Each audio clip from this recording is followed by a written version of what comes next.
सुन के ये लगा कि वो जैसे रावण आया था ना सीता माता का अपहरण करने के लिए साधु का वेश धर के, उसी रूप में मुझे मोदी जी दिखाई दिए आज। क्योंकि आपको पता है कि गत 22-25 दिनों से चर्चा तो चल ही रही है। तो नरेंद्र तोमर जी जो किसानों से चर्चा कर रहे थे, वो क्या मजाक कर रहे थे क्या? क्या कहते हो मोदी जी आप? चर्चा को आइए और चर्चा आपके शर्तों पर होगी, किसान बिलों के बारे में कोई चर्चा नहीं होगी, तो किस बात की चर्चा करोगे आप? ये सब पाखंड आपको संघ ने सिखाया, बहुत अच्छी तरीके से सिखाया। मगर आप संघ के स्वयंसेवक के साथ में प्रधानमंत्री भी हो, और प्रधानमंत्री को ऐसी ढोंगी और पाखंडी भाषा शोभा नहीं देती। आप गलत कर रहे हो मोदी जी।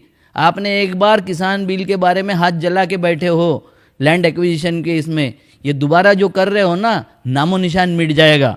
और आपने एक और बात बोला है कि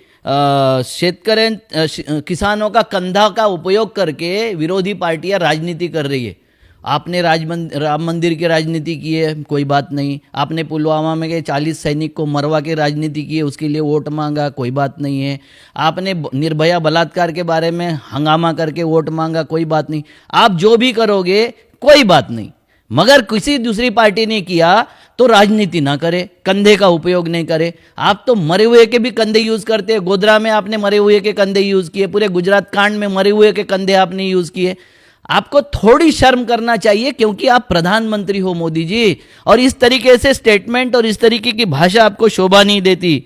आप बोल रहे कृषि कानून की जो अड़चने हैं वो उसका विरोधियों के पास कोई जवाब नहीं है, इसीलिए तो उनको हटाया था ना, कि उनके पास जवाब नहीं थे इस देश के प्रश्नों के, इसीलिए तो कांग्रेस को हटाया था लोगों ने। आप क्या कर रहे हो? आपके पास में कौन से जवाब है? आपने जो तीनों कानून लाए, जिसको आप कृषि कानून बोलते हैं, वो कानून कॉमर्स मिनिस्ट्री के कानून है, व्यापारियों के लिए बनाए कानून है, कृषि को निचोड़ने के लिए बनाए कानून है, जिससे हमारे देश की कृषि मरेगी, किसान मरेगा, और किसान मरेगा तो देश भी नहीं बचेगा। जब ये किसान जिंदा रहेगा तो देश जिंदा रहेगा, किसान मरेगा तो देश भी मरेगा।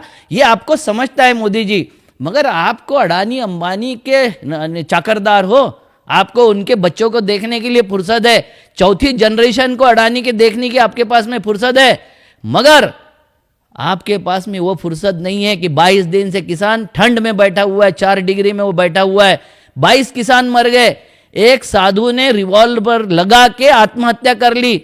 आपने जो आत्महत्या थी, मुंबई की आत्महत्या किसी एक्टर की, उसके लिए कितना हंगामा मचाया था आपने और आपके भक्तों ने, मगर वो साधु मर गया। वो कहां गया? पूछता है भारत वाला हरामी, क्यों नहीं दिखाई देता उसको? ये सब आपका गोदी मीडिया और ये आपके जो दलाल है, ये ज्यादा दिन आपको बचाने वाले नहीं है। रास्ते पर आइए, किसान अंगड़ाई ले रहा है, और वो बता रहे कि 6 महीने की पूरी संपदा लेके हम खाने पीने का साहित्य लेके वहां बैठे हैं। आप नहीं लड़ सकोगे 6 महीने। और अगर गलती से आपने उनके ऊपर बल प्रयोग किया मोदी जी, तो ये समझ लेना कि संघियों को जैसा गांधी के मारने के बाद संघी गांव में नहीं बचे हैं, आप शहरों में भी नहीं बचोगे। और ये मैं कोई चैलेंज वगैरह नहीं दे रहा हूं, ये वस्तुस्थिति का बयान कर रहा हूं, वस्तुस्थिति का बखान कर रहा हूं, और आपको सही बात बोल रहा हूं।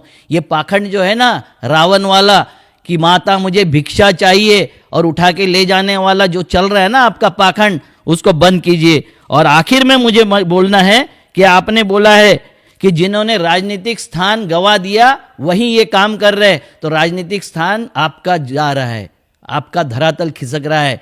आप ये अगर देख नहीं रहे होंगे तो ये काले पत्थर की लकीर है, क्योंकि आपने जो तीनों कानून बनाए हैं, तीनों कानून किसानों को लूटने वाले हैं। आपने देखा